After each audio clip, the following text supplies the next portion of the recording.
नमस्कार दोस्तों, मैं विनय शर्मा, वास्तु एक्सपर्ट और एस्ट्रोलॉजर, आप सभी का अपने चैनल में बहुत बहुत स्वागत करता हूं और आशा करता हूं कि आप सब स्वस्थ होंगे और सुरक्षित होंगे। दोस्तों, धनु लग्न और राहु केतु का गोचर। जी हां दोस्तों, 30 अक्टूबर को राहु और केतु राशि चेंज कर लेंगे। राहु केतु उल्टा चलते हैं, इसलिए राहु मेष राशि से मीन राशि में आ जाएंगे और केतु तुला राशि से कन्या राशि में आ जाएंगे। आपकी कुंडली में दसम भाव में आ जाएंगे केतु और चौथे भाव में आ जाएंगे राहु। तो आइए जानते हैं कि आपके लिए राहु और केतु किस प्रकार से प्रभाव डालेंगे। लेकिन पहले राहु और केतु का बेसिक नॉलेज या बेसिक जानकारी या उनके बारे में सामान्य समझ कि राहु और केतु हैं क्या। दोस्तों, कथा आप सबको पता है कि जब विष्णु भगवान ने सर काटा था, जिस राक्षस ने अमृत पान किया था उसका, तो जो सर है वो राहु है, जो धड़ है नीचे का हिस्सा वो केतु है। तो केतु के पास केवल पैर है, उन्हें केवल चलना पसंद है। राहु के पास केवल सर है, विचार है, सपने हैं, दूरदृष्टि है। लेकिन ये सब भ्रम है। क्यों भ्रम है? क्योंकि वहाँ सिर्फ विचार है, कर्म है ही नहीं, चलना है ही नहीं, इसलिए वो खाली वो भटकाव बन के रह जाता है। दूसरा, राहु असामान्य भूख है, क्योंकि केवल सर है, मुंह भी राहु के पास है, वो जितना भी खाता है नीचे से वो सब चला जाता है, क्योंकि पेट है ही नहीं तो भरता ही नहीं है, वो बस खाता है राहु। इसलिए राहु की इच्छाएं अपरिमित होती है, असीमित होती है। राहु को बहुत चाहिए। तो राहु जिस भाव में बैठता है वहां के लिए आपको भूखा बनाता है, पागल बनाता है, दौड़ाता है, क्योंकि मोह माया राहु है। राहु भोगी है, केतु योगी है। वर्तमान केतु है तो भविष्य राहु है। और केतु आपको केवल कर्म के लिए प्रेरित करता है, क्योंकि केतु के पास केवल पैर है। वो चाहता है कि आप केवल कर्म करें, वर्तमान में रहें, और सपने, भविष्य योजनाएं वो सब राहु के पास है। केतु योगी जैसा है, बस आप वर्तमान में रहिए, काम करिए और फल की कामना मत करिए। लेकिन राहु सपने हैं, माया है, भविष्य है, योजनाएं हैं। चूंकि आपके चौथे भाव में राहु बैठे हैं या आ जाएंगे 30 अक्टूबर 2023 को, जब राहु यहाँ पर आ जाएंगे, तब आपको चौथे भाव से संबंधित चीज़ों के लिए राहु आपको दौड़ाएंगे, मोह में बांधेंगे, उस भाव की चीज़ों के लिए आपको पागल बनाएंगे। अब चौथा भाव किन किन चीज़ों का है? मकान का है, संपत्ति का है, गाड़ी का है, निजी परिवार का है, घर से संबंधित जुड़े हुए सुख साधन का है, लग्जरी का है, सुख सुविधाओं का है, और मानसिक शांति का, मन के सुख का जो भाव है वो चौथा भाव है।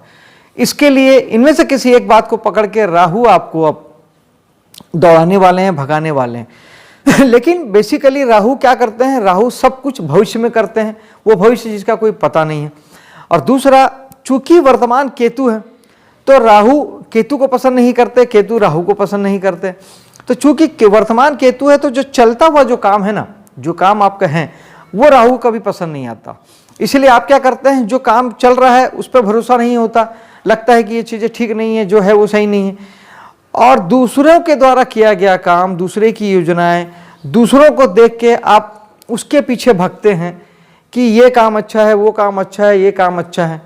चौथा भाव बहुत सारी बिजनेस का होता है, जैसे आप बिल्डर हो सकते हैं, गाड़ी खरीदी बिक्री का काम कर सकते हैं, मकान से संबंधित जुड़ के कोई भी बिजनेस किया जाता है वो हो सकता है, अनाज का व्यापार हो सकता है, घर को सुंदर बनाने के लिए जो जो चीज़ें होती है, लग्जरी आइटम होते हैं, जो आर्ट होता है वो हो सकता है। आप वास्तु एक्सपर्ट हो सकते हैं। तो ये उदाहरण के लिए समझिए कि मान लीजिए कि आप वास्तु एक्सपर्ट हैं या गाड़ी खरीदी बिक्री का काम करते हैं या बिल्डर हैं, तो आप सोचेंगे कि मेरा ये जो काम है ये सही नहीं है, मुझे वो काम करना चाहिए, ये काम करना चाहिए, और आपने ये काम छोड़ा और दूसरा काम पकड़ा, तो लिख लीजिए ये आपकी सबसे बड़ी गलती होगी, क्योंकि ये काम तो बंद हो ही जाएगा, वो काम आप पहुँच नहीं पाएंगे और ये धोखा हो जाएगा। तो सबसे बढ़िया होता है कि ग्रह, जो भी ग्रह होते हैं वो जिस भी भाव में होते हैं, बात को ध्यान से सुनिएगा, जिस भी भाव में वो ग्रह बैठे हैं, पूरी कुंडली के लिए नहीं, सारी चीजों के लिए नहीं, जिस भाव में जो भी ग्रह बैठे हैं वहां के लिए आप वो ग्रह बन जाइए। उस ग्रह की स्वभाव को आप अडॉप्ट कर लीजिए, उस ग्रह के जैसे आप विचारधारा को अपना लीजिए, वो ग्रह आपको तकलीफ नहीं देता। अब चौथे भाव में राहु है तो चौथे भाव के लिए आपको राहु तो बनना ही पड़ेगा, आप नहीं बनेंगे तो राहु बना देंगे। तो वो पागलपन, वो जिद, किसी भी चीज के लिए आप अपनी मर्जी से तय करिए कि आप किस चीज को लेके आप पागल होना चाहते हैं, किस चीज को लेके अपनी ऊर्जा को आप लगाना चाहते हैं। आप अपनी मर्जी से चौथे भाव की किसी एक बात को पकड़ के अगर आप पूरी ऊर्जा उसमें लगा देते हैं, प्रॉपर्टी बनाने को लेके, प्रॉपर्टी खरीदी को लेके, गाड़ी खरीदी बिक्री को लेके, या फिर किसी भी प्रकार से लग्जरी को लेके, या आप स्वयं, ये अगर वास्तु एक्सपर्ट है तो उसको लेके, फूड का बिजनेस चौथा भाव होता है, रेस्टोरेंट वगैरह खाने पीने का सारा व्यापार हम चौथे भाव से देखते हैं। दूसरा भाव भी इंक्लूड होता है, दूसरा और चौथे भाव से मिल के खाने पीने का व्यापार होता है। तो ये सारे कामों में आप अगर अपनी पूरी जिद उड़ेल देते हैं, सारा पागलपन उड़ेल देते हैं, और राहु विस्तार के कारक हैं, जो काम कर रहे हैं उस काम को ही अगर आप बड़े पैमाने पे करते हैं, उसे फैलाते हैं, उसे बड़ा करते हैं, तब फिर राहु आपको गजब का सफलता देते हैं और आप बहुत शानदार ढंग से जीवन में आगे बढ़ते हैं और बहुत अच्छी सफलता प्राप्त कर सकते हैं। और आप स्वयं से ये नहीं करते तो राहु आपको भटका सकते हैं, भ्रम दे सकते हैं, इल्यूजन दे सकते हैं। आपको कामों में, चलते कामों को आप बंद करके दूसरे कामों की ओर जाएंगे और वहीं पे आपको धोखा हो जाएगा, क्योंकि राहु षड्यंत्र भी है, धोखा भी है, फरेब भी है, धुआं भी है, धुंध भी है, आंखों में पड़े हुए जाले भी है। तो राहु को यूज करने के लिए सबसे पहले तो जरूरी है कि आप मेडिटेशन जरूर करें। मेडिटेशन करेंगे तो राहु और केतु दोनों सही हो जाते हैं, विजन क्लियर हो जाता है। ध्यान की शक्ति में आपको, ध्यान के उसमें आपको सारी चीज़ें साफ साफ दिखाई दे सकती है, सही सही दिखती है, आप सही निर्णय ले पाते हैं। और जब सही निर्णय लेते हैं, सही दिशा में आगे बढ़ते हैं, राहु की ऊर्जा सही दिशा में लगाते हैं, तब आपको सक्सेस मिलती है। तो सबसे बेस्ट उपाय तो यह है कि सबसे पहले तो आप मेडिटेशन करें। दूसरा, अगर फिर भी राहु आपको चौथे भाव में किसी भी प्रकार की तकलीफ दे रहे हैं, कोई प्रॉब्लम आपको हो रही है, तो फिर सूखा नारियल जो होता है उससे बहते जल में महीने में एक बार अमावस्या के दिन आप जरूर बहाएं। घर के पास आसपास अगर बहता जल है, नदी घर के आसपास है, तो इस उपाय को महीने में 3 से 4 बार भी करें। नहीं है तो एटलीस्ट एक बार कम से कम जरूर करें। जौ का दान आप कर सकते हैं। राहु के लिए माँ सरस्वती की पूजा बताई गई है, क्योंकि राहु जो भ्रम है, जो धोखा है, जो धुआं है, वो ज्ञान से ही हट सकता है। ज्ञान ही हमारे सारे उस धुंध को हटा सकता है। ज्ञान माँ सरस्वती के पास है, तो माँ सरस्वती की पूजा जब आप करते हैं, या कहीं से भी आप कुछ साक्षात आप ज्ञान लेते हैं, पढ़ते हैं, लिखते हैं, ज्ञान लेते हैं, नॉलेज लेते हैं, तो भी आपको ये काम हो जाता है। अब चलते हैं केतु जी के पास। केतु जी आपके 10वें भाव में बैठे हैं। राहु से भी ज्यादा खतरनाक केतु साबित होते हैं दोस्तों।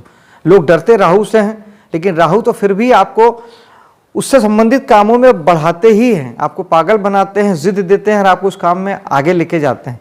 लेकिन केतु तो उससे भी कहीं ज्यादा खतरनाक है, और केतु को मैनेज करना राहु से भी ज्यादा कठिन है, वो भी 10वें भाव।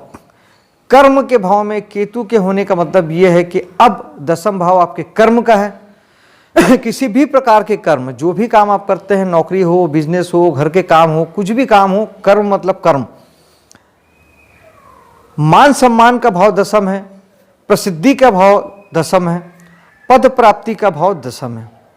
अब 10वें भाव में ये सारी चाहतें अगर आपने की, काम तो सभी करते हैं, काम तो करना ही है, लेकिन अब आपको काम जो करना है बिना किसी आशा के, बिना किसी अपेक्षा के, बिना किसी उम्मीद के करना है। भगवान कृष्ण जो गीता में कहते हैं कि कर्म करो और फल की चिंता मत करो। आपको 10वें भाव के लिए 1.5 साल के लिए यही बनना है, यानी आपको केतु बनना है। आप नहीं बनेंगे। केतु का मूल स्वरूप क्या है? मोक्ष, मुक्ति, वैराग्य। मोक्ष हर व्यक्ति पैदा कैसे होती है? सबसे पहले आपको वैराग्य होता है, संसार से, चीजों से वैराग्य होता है। वैराग्य के बाद आपको मोक्ष और मुक्ति प्राप्त होती है। केतु को ले जाना होता है आपको वैराग्य में, मोक्ष में, मुक्ति में। तो वो क्या करते हैं? पहले वहां की चीजों से, जिस चीज से आपने मोह पाला, आपने सपने सजाए, आपने परिणाम की कामना की, आपने भविष्य की योजनाएं बनाई, मोह माया से आप बंधे, तो केतु वहां से सबसे पहले उन कामों को ब्रेक करते हैं, क्योंकि केतु ब्रेक के कारक हैं, केतु तोड़ने के कारक है, केतु चीजों को खत्म करने के कारक हैं।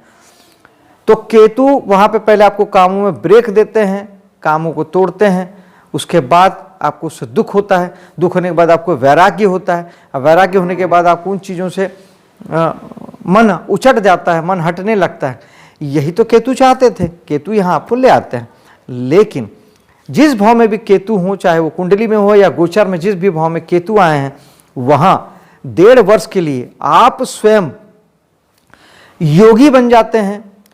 उन भावों को लेके देखिए, फिर याद समझिएगा, पूरी कुंडली की बात मैं नहीं कर रहा हूं, मैंने चौथे भाव के लिए आपको राहु बनने कहा है और 10वें भाव के लिए मैं केतु बनने कह रहा हूं। लोग भ्रमित होते हैं, मुझे बाद में सवाल करते हैं कि आपने योगी बनने भी बोल दिया, आपने भोगी बनने भी बोल दिया, तो एक साथ दोनों कैसे पॉसिबल है। मैं चौथे भाव की चीज़ों के लिए योगी भोगी बनने कह रहा हूँ, और 10वें भाव की चीज़ों के लिए मैं आपको योगी बनने कह रहा हूँ। यानी आप जो भी कर्म करें, उस कर्म को लेके आपको योगी बनना है, केवल कर्म करना है, परिणाम की चिंता बिल्कुल नहीं करना है, भविष्य की योजना नहीं बनानी है, नेम फेम प्रसिद्धि पद की लालसा बिल्कुल नहीं करनी है। कर्म करेंगे, अपना बेस्ट देंगे, जो कर रहे हैं उसको रिसर्च बेस्ड फॉर्म में करिए, क्योंकि केतु रिसर्च है, केतु जड़ है। उस काम की जड़ खोदिए, जड़ में जाइए, उस काम के गहरे में जाके उस काम के जो बेस्ट है, उसका जो एकदम सत्व है वो निकाल के लेके आइए, उसको अपना अधिकतम गहराई में जाके उस काम को करिए। पूरी ताकत इस बात में लगा दीजिए कि उसके बिल्कुल जड़ में जाना है, उसके अंदर से ढूंढ के लाना है। जब आप ये करेंगे ना, तो परिणाम आपके आशा के कहीं ज़्यादा अधिक बेहतर आएगा। वो मान सम्मान पद प्रतिष्ठा आपको मिलेगी, इसकी आपने कामना भी नहीं की हो, क्योंकि केतु जो है ध्वज के कारक है, बैनर के कारक है। केतु जहाँ जड़ है, वहाँ मंदिर में लगा हुआ जो ऊपर जो ध्वज होता है वो भी केतु है। लेकिन वो तब होता है जब आप जड़ों को मजबूत करते हैं, जब आप नीचे जाते हैं, रिसर्च करते हैं, गहरे उसमें जाते हैं। जैसे ध्यान और अध्यात्म भी केतु की चीजें हैं। पहले जब आप ध्यान अध्यात्म में जाते हैं तो पहले आप गायब हो जाते हैं संसार से, एक कोने में एक कमरे में बैठ के आप ध्यान करते हैं, अध्यात्म करते हैं, और एक समय के बाद, बहुत लंबे समय के बाद जब आपको दिव्य ज्ञान की प्राप्ति होती है या आपको सिद्धियां प्राप्त होती है, तो पूरे संसार में आपकी पताका फैलती है और आपको सारे लोग जान जाते हैं। यह केतु है। पहले आपको अज्ञातवास में जाना है, रिसर्च फॉर्म में जाना है, पहले आपको कर्म करना है। जब आप वहां जाते हैं तो केतु आपको ऊपर वहां पहुंचा देते हैं, आपकी ख्याति, आपकी पताका, आपका बैनर, आपका ध्वज, वो सब केतु फहरा देते हैं। लेकिन आप पहले अगर ध्वज की तरफ जाएंगे, पहले परिणाम की तरफ जाएंगे, पहले नेम फेम पैसे की तरफ जाएंगे, नहीं आएगा। आपको जाना कर्म की ओर है, वो सारी चीजें तो आपको बाई प्रोडक्ट के रूप में मिलेगी, आपके कर्मों से उपजेगी। इस बात का ध्यान रखिएगा। तो 10वें भाव के लिए केतु बन जाइए। इन केस आपको तकलीफ हो रही है, प्रॉब्लम हो रही है, आपके कामों में कोई दिक्कतें आ रही है, बाधाएं आ रही है, और आप केतु का अभी तक आपने लाइन नहीं किया और आपको व्यवहारिक उपायों की जरूरत है, तो 10वें भाव के लिए केतु का उपाय यह है कि मेडिटेशन करें, गरीब लोगों को खट्टे मीठे फल का दान करें, चेक प्रिंट के रुमाल का दान करें, छोटा कपड़ा जो होता है उसका दान कर सकते हैं, और गणेश जी की साधना करें। गणेश जी की पूजा से केतु भगवान ठीक होते हैं। केतु के कारक अधिष्ठाता देवता जो हैं वो गणेश जी हैं। तो इस प्रकार से, और मूलाधार चक्र पे ध्यान कर सकते हैं, क्योंकि केतु मूलाधार चक्र के कारक भी होते हैं। तो ये करने से आपको केतु ठीक होते हैं। दोस्तों, वीडियो पसंद आया हो तो मेरे वीडियो को लाइक शेयर कीजिएगा और मेरे चैनल को सब्सक्राइब जरूर कीजिएगा। आपके लिए राहु केतु का गोचर शुभ हो, सफल हो, इसी कामना के साथ मैं अब आपसे विदा लेता हूं। जय हिंद, जय माता दी।